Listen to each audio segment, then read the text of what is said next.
Good evening, ma'am. I'm Charmaine Amores from Adams University. May I know your name, ma'am? Good evening. I'm April Jean Degrano. I'm a nurse and currently working at St. Andrew Medical.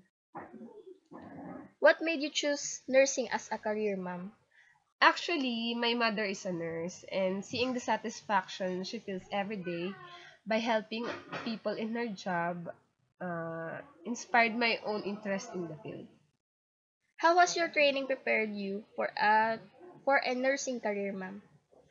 My clinical training in the ER of City Hospital prepared me for the fast care require of an ER nurse.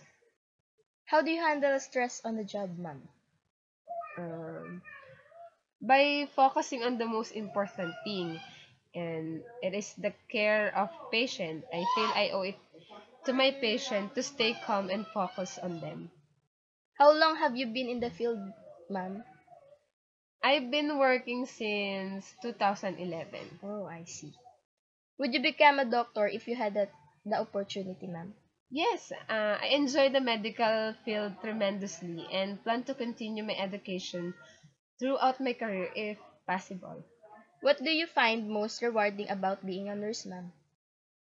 The most rewarding thing for me is as a nurse is seeing the joy when a family first hold their baby.